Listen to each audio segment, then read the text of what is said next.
kingdoms, kings, and an early republic. How men became rulers.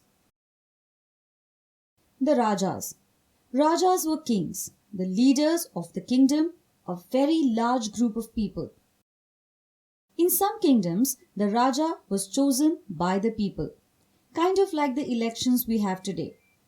In some kingdoms, the Raja was the eldest son of the earlier Raja and then his eldest son and so on.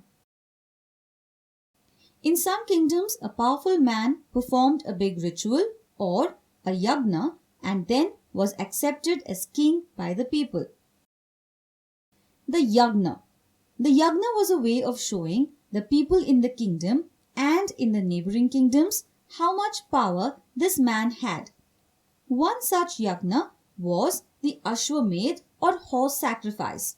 Ashwa means horse, Medha means animal sacrifice. Ashwamedha was considered to be the most difficult yagna. It needed specially trained priests. Lots of neighboring kings were invited for it too. A horse was selected and set loose to wander into neighboring kingdoms, and the Raja's armies would follow the horse. If that king let the horse pass through, it meant that that king had accepted the king performing the yagna or sacrifice as his superior.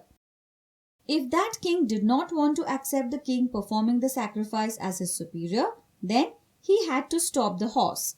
Then the army of the king performing the sacrifice would fight with that king, and that would decide which king was superior. So, you can see that the king who decided to perform the Ashwamedha had to be very strong and courageous. He sat in a special seat for the ceremony, and his charioteer would tell the audience stories about his bravery. The Raja that performed the Ashwamedha successfully was considered to be a strong and superior king. Castes and rituals. Castes in the Vedic period. There were 4 castes or varnas in the Vedic period: Brahmins, Kshatriyas, Vaishyas, Shudras. Brahmins. They were the priests. They could study and teach the Vedas. They could perform sacrifices and receive gifts. Kshatriyas. They were the warriors. They could rule the land. They had to fight battles and protect the people. Vaishyas. They were the workers and traders.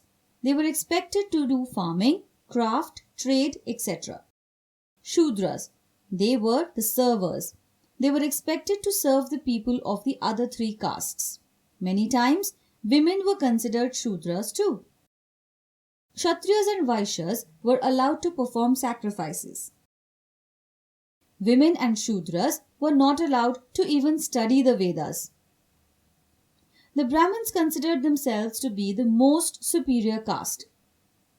They considered Shudras to be the lowest caste.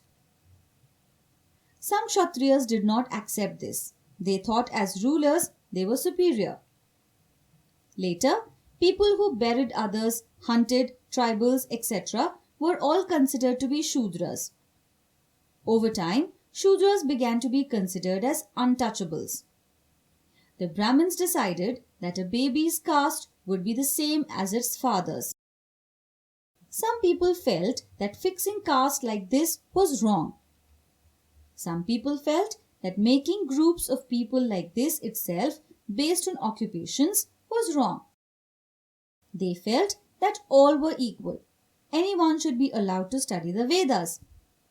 They thought untouchability was wrong. Think and discuss. Why did some people oppose the caste system? Do you support or oppose the caste system? Support your answer with 3 reasons.